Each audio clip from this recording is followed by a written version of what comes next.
Hey guys, we're making our 50th video here. We don't really have anything to do. We're quarantining and we really suck at it. Super bored, I'm sure, like everyone else. We're gonna go over some of our equipment we have in the shop and some small tools. Morning, Ed. Hey, good morning. So guys, to start, here's our Peterbilt. When we bought this thing, it was blue. The body was pretty rusty, as well as the frame.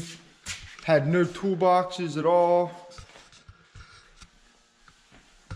So we sent it out to a local company, At&t, and they redid it all, painted it, did all the body work. Sager machine built all the boxes custom for us. And then we sent it back to H&K and had them paint it all. Make it all look good. And the frame, it's kind of hard to see. Get a better shot.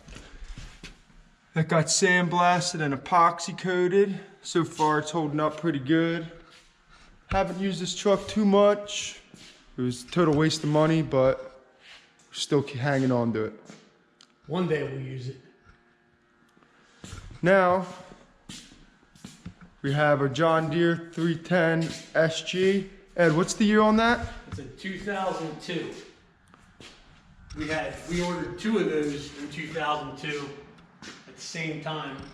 Still have both of them. My dad has one and I have one. Just don't use them too much anymore. Now, the only problem with this machine is we used to run John Deere controls, and then we were forced to switch to cat controls or excavator pattern.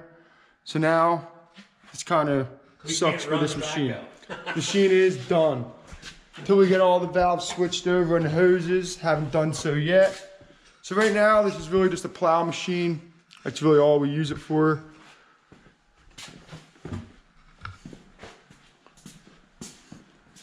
Now, This past summer.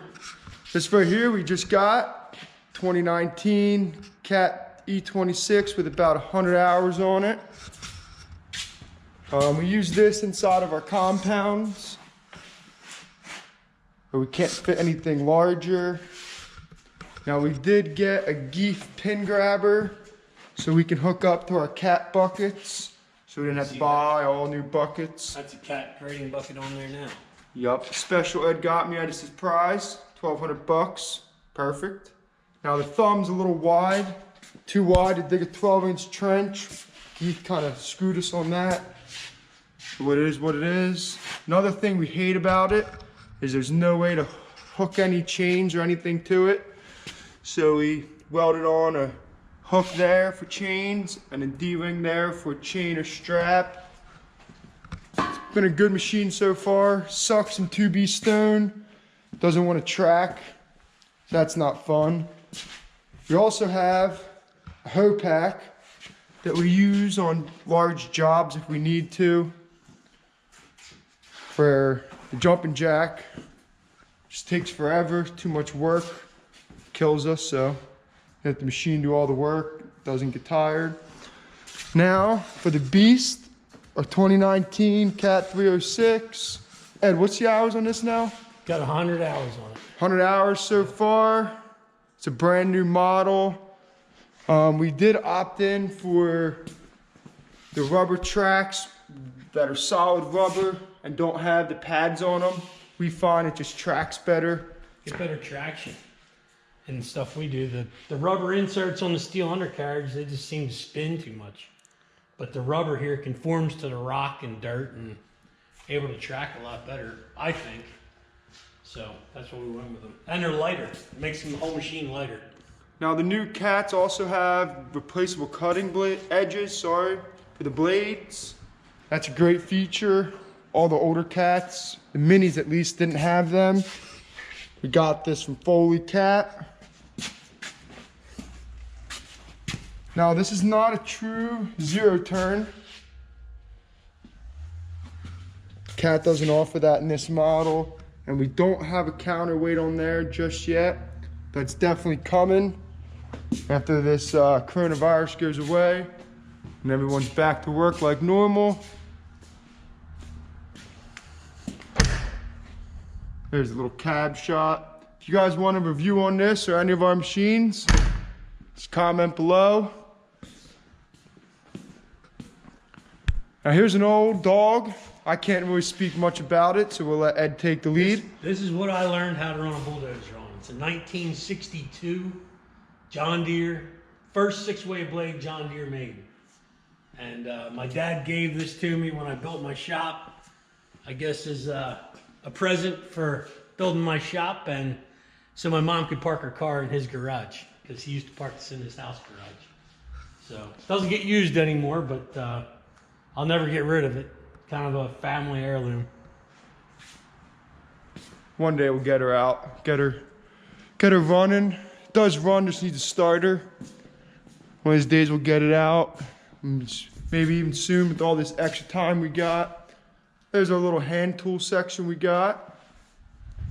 Yeah, our shop is a mess, and anybody that works out of their shop every day, if your shop's cleaner, God bless you, because we can't seem to make ours any cleaner. Our friends call us organized hoarders. Yeah, hoarders gone wild.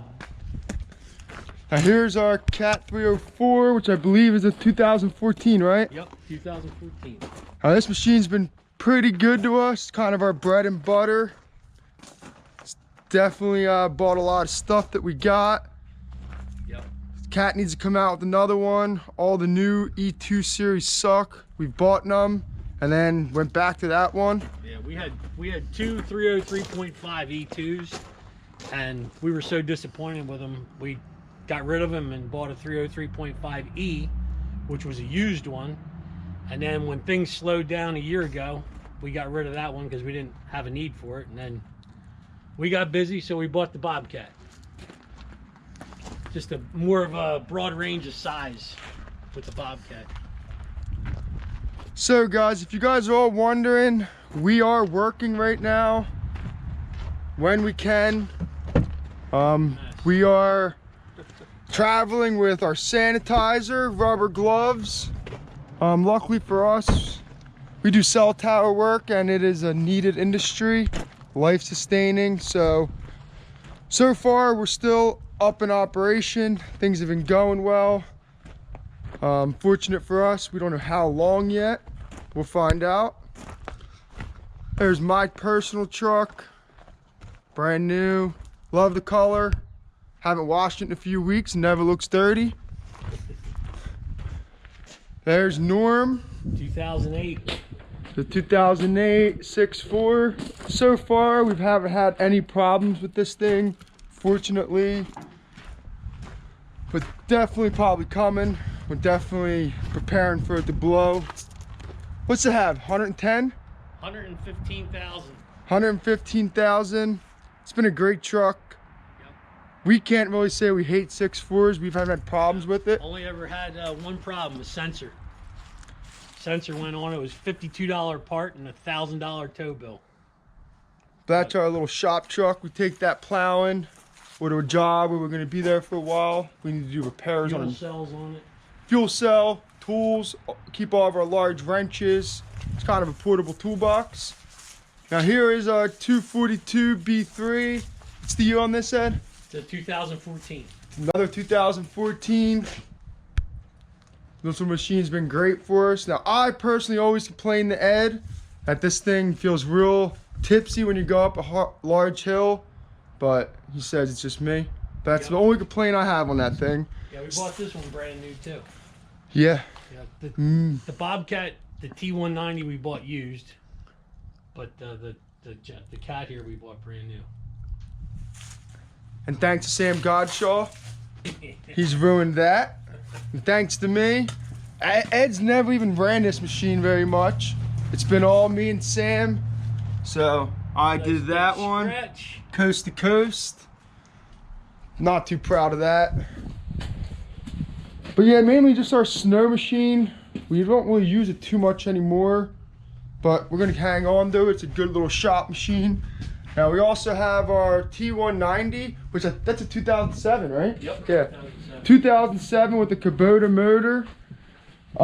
We actually did a lot of work to this.